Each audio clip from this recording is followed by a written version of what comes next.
Pemirsa, Ketua Komisi 7 DPR Sugeng Suparwoto bahwa DPR telah berulang kali mengingatkan pemerintah dalam hal ini Pertamina maupun Kementerian SDM untuk mengaudit ulang kilang-kilang yang dimiliki, termasuk depo Pertamina di Pelumpang, Jakarta Utara.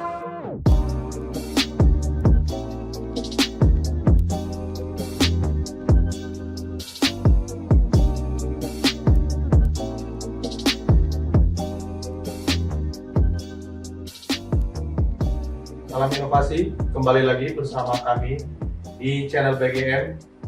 Kita sekarang akan kembali membahas tentang K3, tapi terutama ada kasus yang sedang ramai, viral, baru terjadi tadi malam Pak ya? Ya.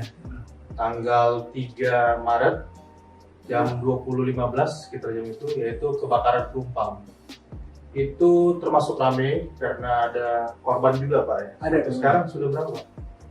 Tadi saya baca 13 korban meninggal.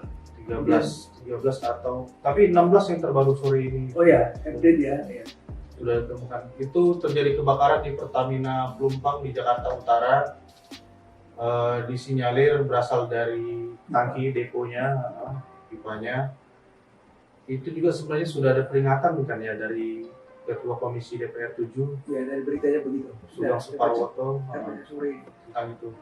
Bisa sedikit Pak dibahas kenapa kira-kira itu terjadi Pak? Ya, jadi sesuai dengan namanya pun ya, bahan bakar ya. Tempat menyimpan bahan bakar itu ya bahan mudah terbakar ya. Kalau istilah National Fire Protection Association itu termasuk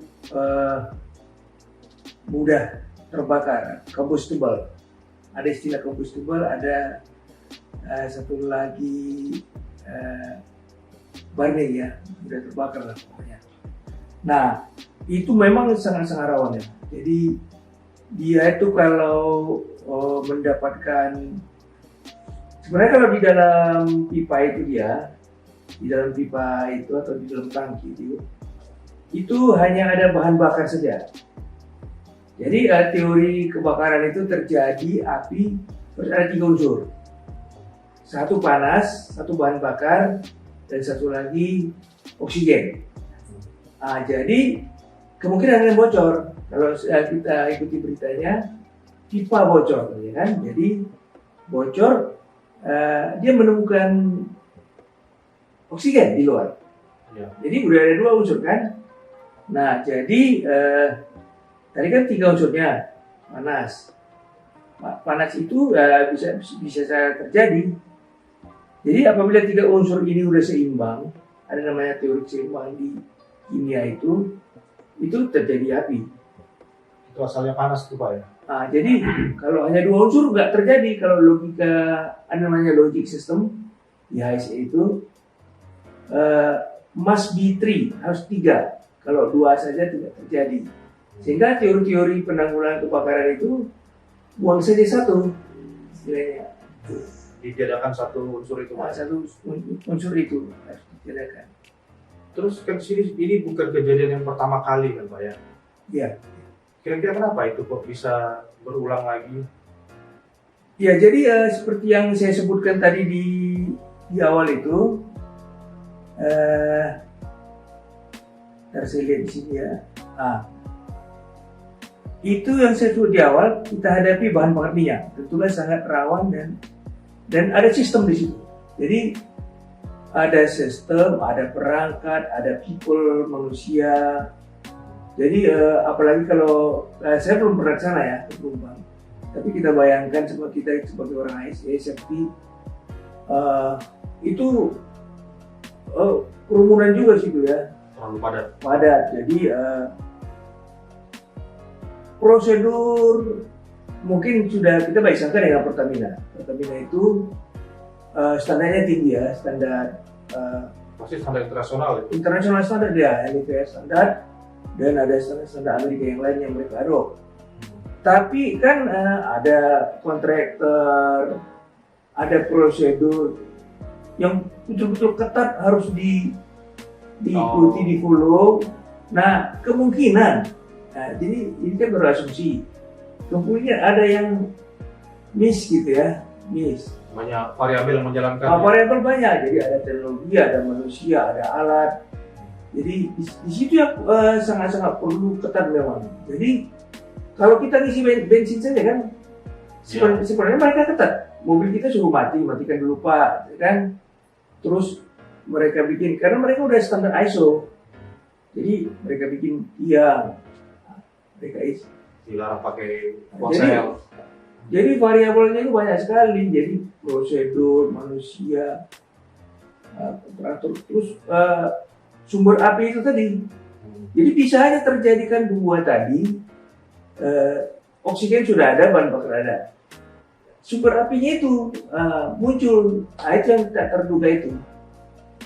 Kalau ini kita lihat kan ini termasuk objek vital ya, objek strategis negara ya. Kalau misalnya dengan pengalaman Bapak di Pusri dulu, apakah ada jarak aman dengan pemukiman? Buffer zone-nya seperti itu? Oh pastilah. Jadi ada lupa saya angkanya. Jadi di NFA juga diatur itu. Standarnya itu kalau nggak salah ada yang ngambil 50 meter, ada yang 100. Minimum itu. Kalau bisa ya sangat-sangat jauh, apalagi itu kan standar untuk pipa apa ya, bahan bakar. Alatnya untuk jarak untuk pabrik supaya tidak terjadi lompatan apa gitu ya, pencemaran. Ya. Jadi ada hitung-hitungannya itu. Jadi berdasarkan hitung-hitungan itulah dicoba-cobakan, trial and error namanya kalau kita di engineering itu. Nah itu batas amannya di situ nanti. Tapi udah disepakati di dunia ya. Berarti ini harusnya ada sedikit kerjasama dengan tata ruang ya atau tata kota. Udah pastilah. Jadi itu yang saya bilang tadi, variabelnya banyak. Jadi kerjasama dengan tata kota, Pemda. Soalnya dari berita yang saya dengar pertama awal ledakan ini masih simpang siur sih. Ada yang bilang dari petir, ada yang bilang memang tangki meledak, ada saksi yang bilang terbawa angin ke pemukiman warga. Terbawa angin yang pasti biasanya seperti itu kan. Ya. Apalagi unsur api tadi ada panas, ada angin, dan ada bahan bakarnya kan. Itu mungkin terjadi. Terus kan ini kan Bapak pernah membahas tentang PSM, apa bisa diaplikasi di sini Bapak PSM ini? Ya kebetulan PSM itu kan baru kita bahas kurang lebih sebulan yang lalu ya. Jadi proses safety management menerapkan suatu sistem manajemen ini nggak terbaru lagi sebenarnya udah. Tapi kami di Pusri dulu sudah jalan itu PSM, dan saya yakin Pertamina juga udah melakukannya PSM. Pasti sudah lah. Jadi kita mendekati ke proses ya. Ini kalau kita lihat di penumpang ini prosesnya simpel aja. Dia hanya depo, penyimpanan, penyaluran, masuk, keluar gitu aja. Tapi jangan lupa di situ ada aliran fluida. Jadi tadi kita singgung tadi panas ya. Aliran fluida kalau terjadi gesekan dua fluida yang berbeda, dia di dalam pipa, dia kan dipompa kan, itu udah terjadi energi statis energinya. Nah ini tinggal nunggu udara mereka di luar bahan bakar itu, jadi sama-sama keluar. Jadi oke, tadi ada mengatakan petir bisa jadi, tapi dari dia sendiri karena ada bocor, pas sama udara dua itu kan panas, terus ketemu oksigen di luar, terjadilah kebakaran. Berarti sudah ada energi potensial yang tersimpan. Iya, jadi 0,0 sekian joule saja energi statis yang terbentuk itu bisa membakar. Oke Pak. Terus kalau dari pandangan K3 Pak, kira-kira untuk apa, ada saran atau kira-kira penanganan seperti ini kan sudah bukan yang pertama kalinya lagi Pak? Ya, saya sudah anggota DPR yang dikatakan tadi kan, jadi mereka sebenarnya sudah mengingatkan ya. Jadi government harus cepat lah. Ini antar instansi terkait nih. Ada Pertamina, ada Pemda, ada apa. Semua pemerintah. Pakar-pakar juga udah banyak sih. Di UI itu, di ITB itu banyak, itu ahli-ahli fire-nya itu pernah kami ikut presentasi dulu. Jadi dimintalah supaya kalau di apa itu ada namanya HAZOP. Hazard and Operating Study di assessment lagi semua kilang-kilang itu. Jadi risk assessment ulang. Sebenarnya saya yakin mereka sudah melakukannya. Tapi setiap saat ada modifikasi, setiap ada facility baru atau apapun itu perlu risk assessment. Bahkan perubahan organisasi sendiri risk assessment ulang. Jadi itu kan saya presentasikan juga peran risk assessment itu ya. Boleh pakai HAZOP, boleh pakai FEMA, Failure Mode dan Effect Analysis, macam-macam itu apa ya. Itu toolsnya sih. Tapi pada prinsipnya dilakukan assessment. Di mana nanti titik lemahnya? Apa yang kita bilang tadi, infrastrukturnya mungkin udah tua-tua, prosedurnya, masyarakatnya perlu lebih aware lagi. Kalau kita lihat dari perkembangan berita itu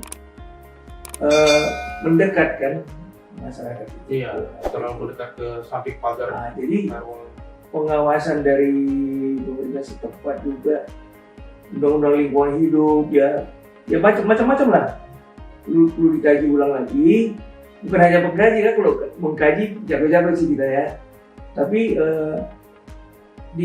dilakukan perbaikan ulang kembali.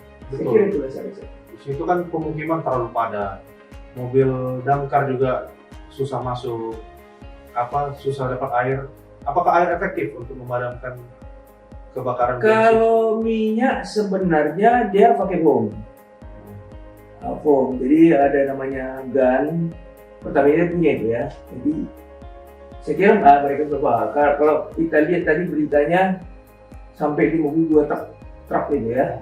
Datang, saya kira bahwa kalaupun dia pakai air itu airnya itu harus betul-betul bertekanan tinggi dan di titik apinya. Iya, karena kan minyak itu sebenarnya bisa padam itu. Betul. Ya, jadi yang paling efektif itu foam atau CO2 bisa. CO2. Jadi sebenarnya udah padam ya, jam berapa? Jam dini hari sudah padam. Sudah padam.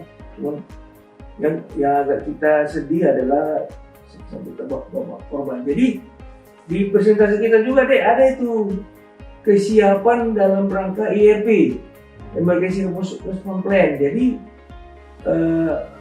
dicek lagi kembali nanti ERP-nya gimana kalau terjadi di depo-depo, karena ERP itu spesifik loh, nggak bisa disamakan di semua tempat. Jadi sesuai dengan situasi kondisi tempat, ada yang spesifik.